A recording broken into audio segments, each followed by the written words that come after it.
ఏపీలో అంగన్వాడీలు ఆందోళనలు చేస్తూనే ఉన్నారు. గత 30 రోజులుగా వారు నిరసన వ్యక్తం చేస్తున్నారు.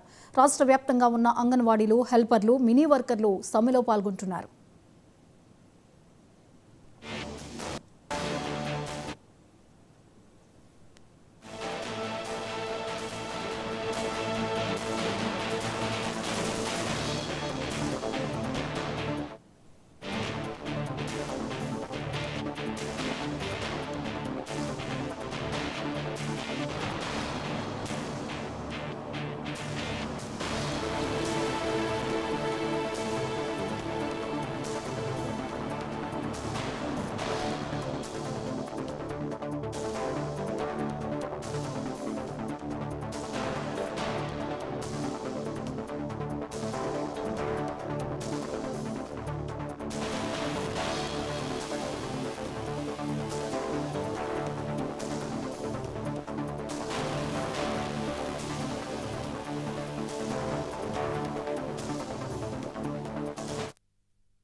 ఏపీలో అంగన్వాడీలు నిరవధిక సమ్మెకు దిగడం మొదటిసారి. హర్యానా, కర్ణాటక, తెలంగాణ రాష్ట్రాల్లో అంగన్వాడీలు సమ్మె చేసి తమ డిమాండ్లు సాధించుకున్నారు. ఇప్పుడు ఆ స్ఫూర్తితోనే ఏపీలోనూ అంగన్వాడీలు సమ్మె బాటపట్టారు. ఈ అంశంపై అప్డేట్స్ని అందించడానికి లైవ్లో సిద్ధంగా ఉన్నారు మా ప్రతినిధులు బ్రహ్మేంద్ర మరియు నాగేశ్వరరావు. బ్రహ్మేంద్ర, చెప్పండి, ఇక్కడ సమ్మె ఎలా కొనసాగుతోంది పశ్చిమ గోదావరి జిల్లా వ్యాప్తంగా? ఇప్పుడు ఈ సమ్మె డిసెంబర్ 12వ తేదీ నుంచి నేటికి 30 రోజుల నుంచి వీరు తీవ్రంగా ఉగ్రరూపం దాచినట్టుగా ఈ అంగన్వాడీ కార్యకర్తలు అయితే ఉంది, ఇందులో హెల్పర్స్ అయితే ఉంది, అందరూ కూడా మూకమ్మడిగా ఇక్కడ ధర్నాలు అలాగే రిలే కానీ ప్రభుత్వం నుండి ఎటువంటి స్పందన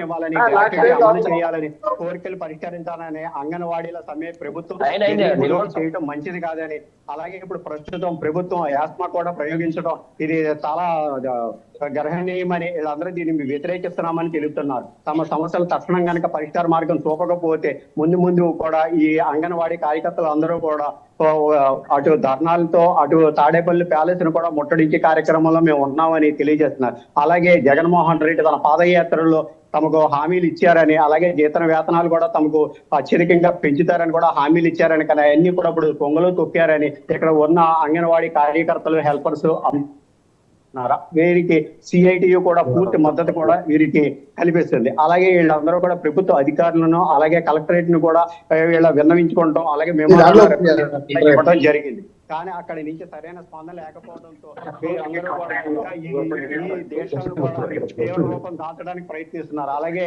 ఈ జనవరి 6వ తేదీ నుంచి 12వ తేదీ దాకా 24 hours రిలే నిర్దేశాలు కూడా వీరందరూ కొనసాగిస్తున్నారు.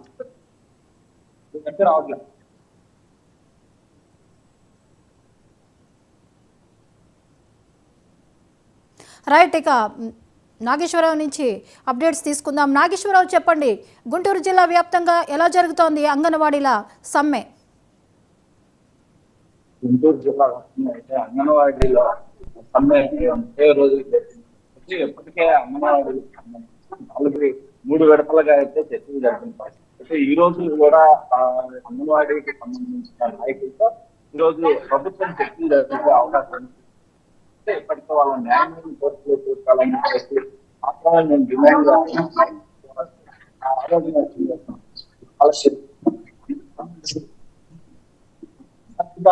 దేశాలు మాత్రమే అడుగుతున్నారని చెప్పేసి కూడా అడుగుతున్న పరిస్థితి అయితే ఉంది. ఈ నేపథ్యంలో ఏదైతే గత 2 రోజుల క్రితం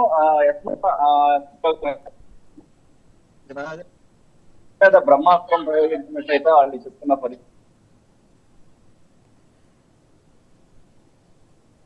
రైట్,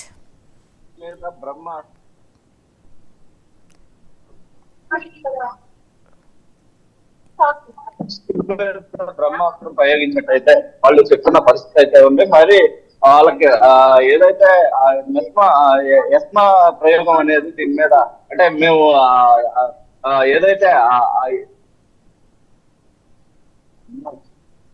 ఏదైతే ఉన్న పరిస్థితి అయితే ఉందో ఎస్మాకి అంటే మేము మమ్మల్ని ఎస్మా ప్రయోగించాల్సిన పరిస్థితి అయితే లేదు. అయితే మేము ప్రభుత్వ ఉద్యోగులుగా మమ్మల్ని తీసుకుంటే కనుక ప్రభుత్వ ఉద్యోగులుగానే మమ్మల్ని తీసుకుంటే ఎస్మా ప్రయోగించినా దానికి తప్పులేదు. అలాగే మాకున్న రేషన్ కార్డులు గానే మేము అవన్నీ కూడా వదులుకునే దానికి కూడా సిద్ధంగా ఉన్నామని కూడా అంగన్వాడీలు చెప్తున్న పరిస్థితి అయితే ఉంది. అయితే మనతో ఇక్కడ అంగన్వాడీలు ఉన్నారు, వాళ్ళతోనే మాట్లాడేది తెలుస్తున్నాం. అప్పుడు చెప్పండి, మీకు మీ సమస్యలను మీరు గత 30 రోజుల నుంచి సమ్మె బాట పెట్టున్న పరిస్థితి అయితే ఉంది. దీంట్లో ప్రభుత్వం నుంచి ఎలాంటి మీరు డిమాండ్ చేశారో దానికి సంబంధించి ఈ రోజు చర్చలు ఉండే అవకాశం ఉన్నట్టుగా కూడా ప్రభుత్వం కూడా అలాగే మీ నాయకులు కూడా చెప్తున్న పరిస్థితి అయితే దీంట్లో ఎలాంటి నిర్ణయాలు తీసుకునే అవకాశం ఉంది మీ వాళ్ళు?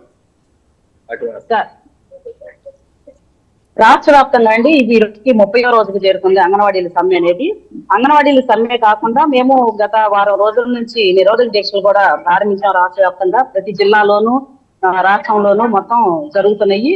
దానిలో భాగంగా ఏంటంటే మేము అడిగింది కనీస వేతనం ఇవ్వమని అడిగాము. కనీస వేతనం 26,000 రూపాయలు ఇవ్వమని అడిగాము. అలాగే తెలంగాణ కంటే 1000 రూపాయలు అదనంగా ఇస్తానని చెప్పారు 2018లో ముఖ్యమంత్రి గారు. మేము దాన్ని అమలు చేయమని అడుగుతున్నాం ఈ రోజు. ఎలాగంటే నిత్యావసర సరుకుల ధరలు ఏదైతే ఉన్నాయో వాటిని అమాంతంగా ఆకాశాన్ని అంటే రీతిలో పెంచారు. పెంచిన రీతులకు అనుగుణంగా మేము కనీసం ఒక కుటుంబం బతకాలంటే 26,000 రూపాయలు ఖచ్చితంగా కావాలి. అది సుప్రీంకోర్టు చెప్పిన తీర్పే. దానికి తోడు సుప్రీంకోర్టు మొన్న పోయిన సంవత్సరం ఏప్రిల్ నెలలో సుప్రీంకోర్టు తీర్పు ఇచ్చింది గ్రాడ్యుటీ అమలు చేయమని, అన్ని రాష్ట్రాలకే అమలు చేయమని చెప్పేసి ఇచ్చింది. కానీ కర్ణాటకలో నేటికి అమలవుతుంది. దాన్ని అమలు చేయమని అడుగుతున్నాం. మేము 1,00,000 రూపాయలు 50,000ని 1,00,000 రూపాయలు చేశామని చెప్పి చెప్తున్నారు ప్రభుత్వం. కరెక్టే, 1,00,000 రూపాయలు చేశారు. ఆ 1,00,000 రూపాయలు మాకు ఎందుకు సరిపోవు సార్? మేము కనీసం తిని బ్రతకాలంటే వయసు అయిపోయిన తర్వాత మేము 1,00,000 రూపాయలతో ఎన్ని నెలలు బ్రతకగలుగుతాం? మందులకే వాడుకోవాలా, తిండికే కావాలా, ఇన్ని రకాలైన? అయితే మీకు నోటీసులు అంటే ప్రభుత్వం నుంచి మీరు ఉద్యోగాల్లో ఎందుకు చేరదో దానికి సమాధానం చెప్పాలంటూ ఇప్పటికే ప్రభుత్వం నుంచి నిన్నటి నుంచి అయితే నోటీసులు పంపివేయటం జరుగుతుంది. అలాగే మీరు ఇళ్ల దగ్గర లేకపోతే గోళ్లకైనా అంటించేసి రమ్మని చెప్పిన పరిస్థితి అయితే ఉన్నట్టు కదా, దీన్ని ఎలా చూస్తుంది? ఎస్మా ప్రయోగించడం అనేది పిచ్చుక మీద బ్రహ్మాస్త్రం లాంటిదండి. ఎస్మా అనేది అంగన్వాడీలకి వర్తించదు. సాధ్యమైనంత వరకు ఏంటంటే మేము ప్రభుత్వ ఉద్యోగులం కాదు, ప్రభుత్వ పరంగా మేము చేసే పనులు ప్రభుత్వ ఉద్యోగులు అని చెప్పేసి మాకు సంక్షేమ పథకాలన్నీ అమలు చేసే టైంలోనేమో వీళ్ళు ప్రభుత్వ ఉద్యోగులు అని చెప్తున్నారు. కానీ మాకు ప్రభుత్వ సంక్షేమ పథకాలు కానీ ఏ విధమైన ప్రభుత్వం నుంచి వచ్చే సహాయ సహకారాలు ఎలాంటివి కూడా మాకు అందించడం లేదు. ఇది ఎంత బ్రహ్మాస్త్రాన్ని ఉపయోగిస్తున్నారంటే అంగన్వాడీలు ఏం చేయలేరు అనే ఉద్దేశంతో ముఖ్యమంత్రి గారు ఇలాంటి నిర్ణయాలు చేస్తున్నారు. ప్రభుత్వ ఉద్యోగులుగా గుర్తించేసి మాకు ఎస్మాను ప్రయోగించండి, మేము వెంటనే విధుల్లోకి వెళ్ళిపోతాం. ఎందుకని చెప్పేసి అంటే ప్రభుత్వ ఉద్యోగులకు గుర్తిస్తే మాకు రిటైర్మెంట్ బెనిఫిట్స్ వస్తాయి, మాకు బేసిక్ శాలరీ వస్తుంది. కాబట్టి మేము దాంట్లో భాగంగా మేము ఇప్పుడే విధుల నుంచి తప్పుకుంటాం. ఖచ్చితంగా ఎస్మాని అంగన్వాడీల మీద ప్రయోగిస్తే మేము ఒప్పుకునేది లేదు. ఖచ్చితంగా ఈ పరిణామానికి ప్రభుత్వానికి గట్టిగా గుణపాఠం అయితే చెప్పదలుచుకున్నాం. మేము 2 నెలల తర్వాత ఎలక్షన్ టైంలో ఏదైతే ఉందో మేము అందరం లబ్ధిదారులు ప్రజలందరూ కలిసి ప్రభుత్వానికి చంపపెట్టుగా చెప్తామని చెప్పేసి తెలియజేస్తున్నాం. ప్రభుత్వం అయితే ఏదైతే పిల్లలకు కానీ అంటే పసిపిల్లలకు సంబంధించి అలాగే గర్భిణీలకు సంబంధించి పౌష్టికాహారం ఇవ్వకుండా 4 రోజుల నుంచి వాళ్ళని ఇబ్బంది పెడుతున్నారని ప్రభుత్వం నుంచి చెప్తున్న పరిస్థితి. మీకు జీతాలు ఇస్తూ కూడా ఎవరైతే గర్భిణీలు పిల్లలు ఉన్నారో వాళ్ళకి అందకుండా ఇప్పటి వరకు 30 రోజులు ఇబ్బంది పెడతాం, కరెక్ట్ కాదని చెప్పేసి ప్రభుత్వం పెద్దలుగా అని చెప్తున్న పరిస్థితి. ఓకే సార్, మేము 30 రోజుల నుంచి చేస్తున్నాం. గర్భవతులు బాలింతలకి, పేద గర్భిణీ బాలింతలకి, పిల్లలకి మేము సేవ చేస్తున్నాము. ఆ సేవను మేము ఎప్పుడూ వ్యతిరేకించడం లేదు, ఆ సేవ చేస్తానే ఉంటాము. కానీ ఆ సేవలో ఏంటంటే మేము నవంబర్ 15వ తారీఖున మేము సమ్మె నోటీస్ ఇచ్చాం ప్రభుత్వానికి. మేము విధుల నుంచి వైదొలుగుతున్నాము. మేము మా పనిలో మాకు ఎప్పుడైతే వేతనాలు మా సమస్యలు ఎప్పుడైతే పరిష్కరిస్తారో ఆ రోజే మేము విధుల్లో చేరి మా పని మేము నిర్వహిస్తామని చెప్పాము. చెప్పిన పరిస్థితుల్లో ప్రభుత్వం ఎలాంటి నిర్ణయాలు కూడా మా జీతాల విషయం కానీ గ్రాడ్యుటీ విషయం కానీ ఇప్పటి వరకు అమలు చేసే పరిస్థితులు లేరు. అదేమంటే జీతాలు డబ్బులు లేవు అంటున్నారు. ముఖ్యమంత్రి గారు రిషి ప్యాలెస్ లో 525 కోట్లు పెట్టి ప్యాలెస్ ఏ విధంగా కట్టున్నారండి? ఆయన సంవత్సరానికి ఫ్రంట్ మీడియాకి కానీ ఎలక్ట్రికల్ మీడియాకి కానీ ఎన్ని లక్షల కోట్లు ఖర్చు పెడుతున్నారో ఒకసారి ఆరా తీయండి. ఆ లెక్కలు చెప్పిన తర్వాత మాకు అంగన్వాడీ వాళ్ళకి జీతాలు పెంచడానికి డబ్బులు లేవంటే మేము నిజంగానే ఒప్పుకుంటాం సార్. అన్ని లక్షల కోట్లేమో మీ మీడియాలకి, మీ అవసరాలకి, మీ పేరు చెప్పుకోవటానికేమో లక్షల కోట్ల మీడియా డబ్బులు ఖర్చు చేస్తూ మేము పిచ్చుక మీద బ్రహ్మాస్త్రాలు వేసినట్టు అంగన్వాడీల మీద ఎస్మా ప్రయోగించడం ఎంత కరెక్ట్ అనేది మేము అడుగుతున్నాం ఈ రోజు. జిల్లా వ్యాప్తంగా కూడా ఆ అంగన్వాడీలు ప్రయోగించడం చాలా దారుణం. మొత్తానికి అంగన్వాడీల చర్చలు అయితే ఈ రోజు జరుగుతున్నట్లుగా కూడా ఇది పరిస్థితి. ఈ చర్చల్లో ఏదైతే మా కోరికలు నెరవేర్చే విధంగా ఉంటే కనుక దానికి సంబంధించి విరమిస్తాము, లేని పక్షంలో మరింత ఈ సమ్మెని ఉధృత చేస్తామని కూడా చెప్తున్న పరిస్థితి. Right, thank you Nageswara Rao. Right, ఇలాగే కర్నూలు నుంచి అప్డేట్స్ని లైవ్లో అందించడానికి మస్తాన్ సిద్ధంగా ఉన్నారు. మస్తాన్, చెప్పండి, కర్నూలులో అంగన్వాడీల సమ్మె ప్రభావం ఎలా ఉంది? ఆంధ్ర రాష్ట్రంగా అంగన్వాడీల ధర్నా చేస్తున్న పరిస్థితి నెలకొంది. కర్నూలు అయితే ఉద్రిక్తత నెలకొన్న పరిస్థితి. చాలా సార్లు కలెక్టరేట్ ను కూడా ముట్టడించి వీరి నిరసన తెలియపరుస్తున్న పరిస్థితి అయితే కనిపిస్తుంది.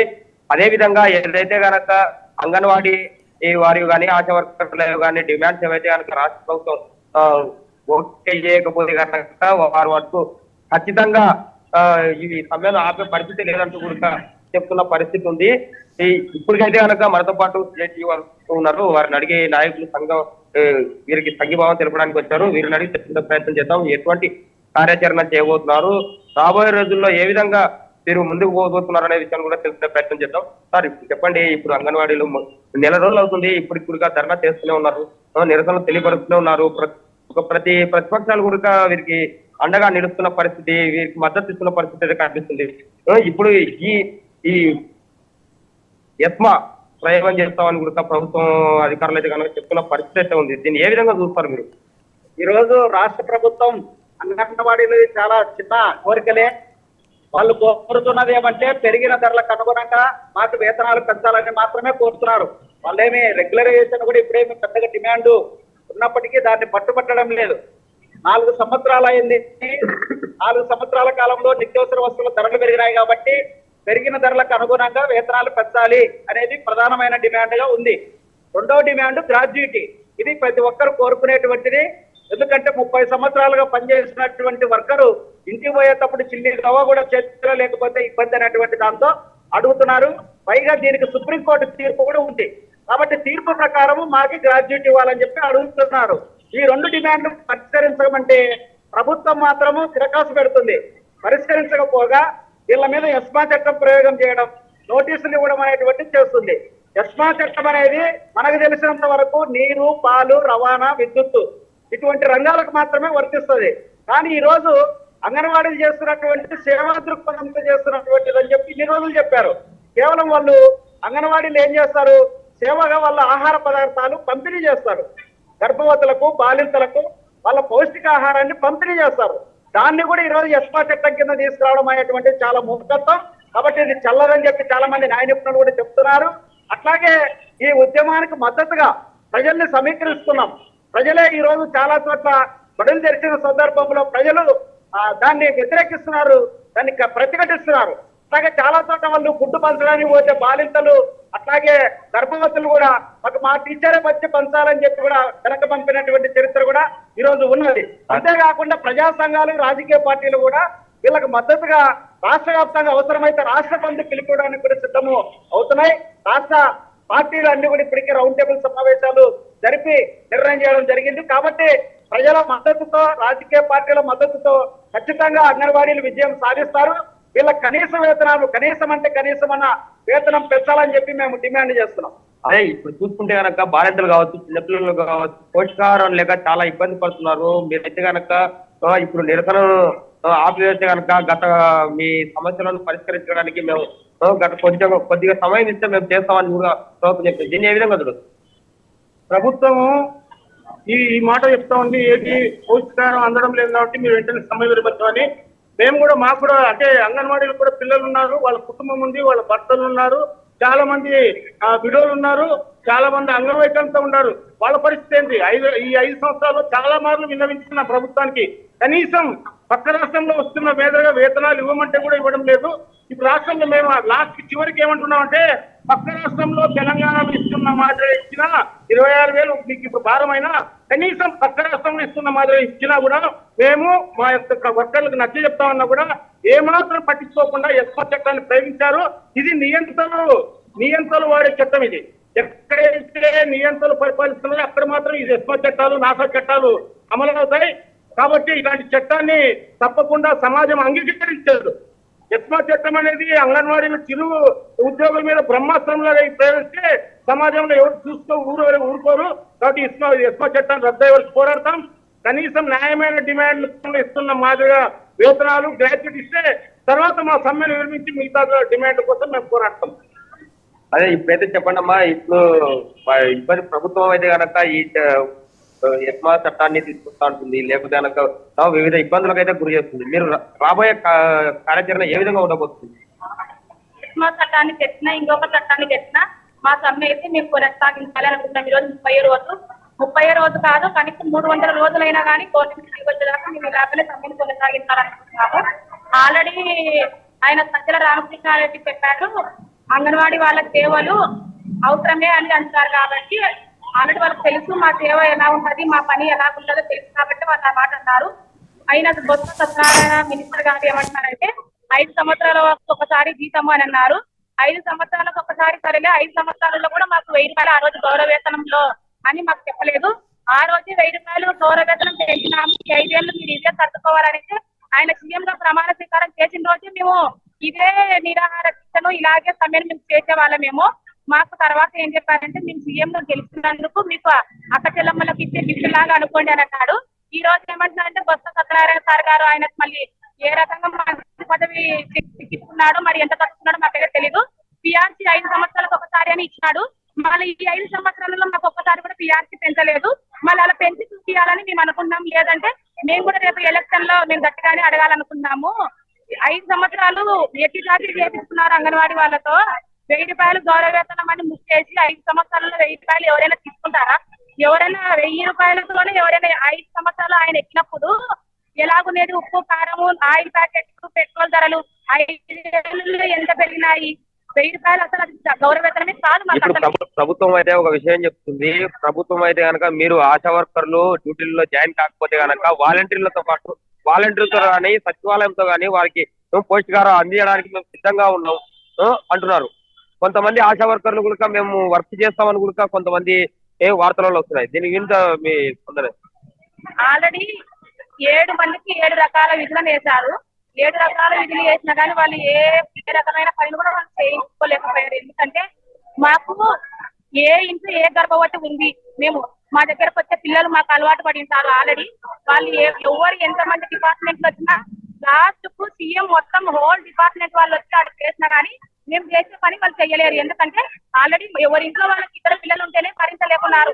మేము అలవాటు పడిపోయాము. అంతమంది పిల్లలు వచ్చినా ఒక్కొక్కరు ఒక్కొక్క టయానికి వచ్చి టీచర్ ఎక్స్ కావాలి, టీచర్ పాలు ఉన్నాయా, ఒక్కొక్కసారి ఇండియన్స్ వచ్చింది, ఎక్స్ వచ్చినాయి, పాలు వచ్చినాయి, సచివాలయానికి వెళ్ళి పంపేయాలి, ఎక్స్ అయినా ఫోన్ చేస్తాడు 4:35 తర్వాత మేము మళ్ళీ వెళ్ళి స్టాక్ తీసుకోవడం, ఇవన్నిటికీ మేము అలవాటు పడినాం. మా పనిని ఒక్క నెల కూడా ఎవరైనా కానీ చెయ్యలేరు. వాళ్ళంతా వాళ్ళే మాకు మళ్ళీ చేతులు ఎత్తి మొక్కి మా సెంటర్ ని క్లోజ్ చేసి మా దగ్గరకు వచ్చి మాకు ఖచ్చితంగా ఇచ్చిపోతారు. ఎందుకంటే మా పని అలాంటిదని మేము ఖచ్చితంగా తెలియజేసుకుంటున్నాం. మాకు మా పని మీద మాకు నమ్మకం ఉంది. మా పని ఎవరు చేయలేరని అంతకన్నా నమ్మకం ఉంది. అందుకోసమని ఈ రోజు ఎస్మా చట్టం ఇచ్చినా మాకు షోకాస్తో ఇచ్చినా కానీ మేము ఈ రోజు సమ్మె విరమించకుండా ఈ రోజు ఇలా కూర్చున్నామంటే దానికి కారణం ఏంటంటే మా పనిలో ఉన్న బటన్ అలాంటిది, మా పనిలో ఉన్న ఒత్తిడి అలాంటిది. ఒక సీఎం గాని ఒక కలెక్టర్ గాని మా అంగన్వాడీ ఉద్యోగాన్ని ఒక్క రోజు ఫుల్ఫిల్ గా చేసినారంటే నేనే ఖచ్చితంగా నేను రిజైన్ ఇస్తాను. నా ఉద్యోగానికి నేను చెప్తున్నాను, నాకు అవసరమే లేదు ఆయన తీసేయాలి, షోకాస్ నోటీస్ ఇవ్వాలని. ఫుల్ఫిల్ గా ఒక్క రోజు కలెక్టర్ గారు కూడా లేడీసే. ఈ రోజు సుధన మేడం గారు పొద్దున మార్నింగ్ 9 నుంచి 4 వరకు నేను అంగన్వాడీ కేంద్రంలో నేను ఎన్ని రికార్డులు మెయింటైన్ చేస్తాను, నేను ఎంతమంది పిల్లలకు ఎలా విద్య చెప్తాను, నేను ఎంతమందికి ఎలా ఏరియాలో వచ్చిపోయే వాళ్ళకి సమాధానం చెప్తాను, నాకు వచ్చిపోయే వాళ్ళ సమస్యలు ఆల్రెడీ మాకు వచ్చే యాప్లు ఇవన్నీ చూసుకుంటూ మేము పక్కన మా ఫ్యామిలీకి కూడా మేము చేయలేని సేవలు మేము ఈ రోజు ఏరియాలో అందరికి అందించగలుగుతున్నాము. మా డ్యూటీ మీద మాకు నమ్మకం ఉంది. మా డ్యూటీని ఎవరికి ఇచ్చినా కూడా చెయ్యలేరు. అది అసలు కూడా చేత కాదు కూడా. అసలు నేను నిజంగానే చెప్తున్నా, మేము 30 రోజులు కానీ 300 రోజులైనా కానీ ఎలక్షన్ లో కోడ్ వచ్చిన తర్వాత కూడా మళ్ళీ మేము ప్రమాణ స్వీకారం ఎవరైతే ఎక్కుతారో ఆ వచ్చే సీఎం వచ్చినప్పుడు కూడా మేము అదే రోజు మళ్ళీ ఆ రోజు ఈ రెట్టెంట్ మళ్ళీ మేము కొనసాగిస్తామని మేము గవర్నమెంట్ తెలియజేస్తున్నాము. ఆల్రెడీ ప్రతిసారి గవర్నమెంట్ దృష్టిలో పెట్టుకోవాలి.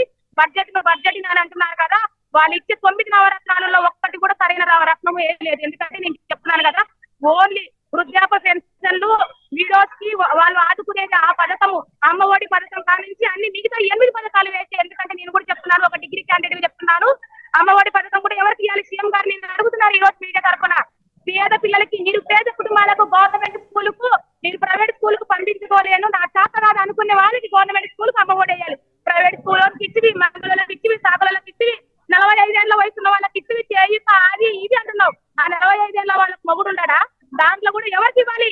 నేను ఈ రోజు సత్య రామకృష్ణారెడ్డిని సీఎం కి సలహాదారు కాబట్టి గట్టిగానే అడుగుతాను. నేను ఈ రోజు ఖచ్చితంగా చెప్తున్నా, సలహాదారు అంటే ఎలా ఉండాలి? ఒక మంత్రి రాజు అంటే రాజుకు సైనికుడు ఎలా ఉండాలి? ఒక రాజ్యాన్ని ఏలే రాజుకు ఉండే లక్షణాలే లేవు అసలు. సీఎం ఫారిన్ చదువుకున్నాడు కాబట్టి ఆయనకు ఇక్కడ ఇండియా కల్చర్ ఆయనకు తెలియదు. అందులో వాళ్ళ నాయన బాగా లగ్జరీగా సాధినాడు కాబట్టి జగన్మోహన్ రెడ్డికి ఇవన్నీ తెలియదు కాబట్టి నేను చెప్తున్నాను. ఈ ఇచ్చే పథకాలలో కూడా అన్ని కూడా పనికిమాల పథకాలే. ఆ పథకాల కల్లా బటన్ నొక్కి ఇది చేసే బదులు గవర్నమెంట్ కి సేవ చేసే వాళ్ళకి ఇచ్చి కొంచెం ఆయన సీఎం గా ప్రజల దగ్గర నుంచి కొంచెం అభిమానం సంపాదించుకుంటే బాగుంటుందని నేను చెప్తున్నాను.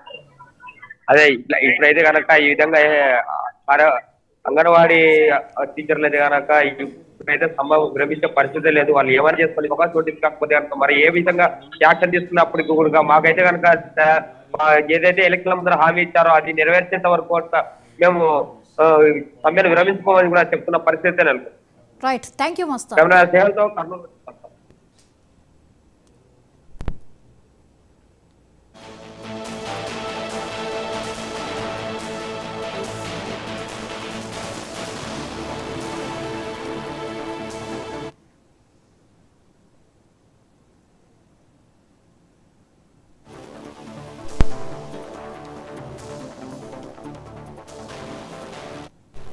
మొత్తానికి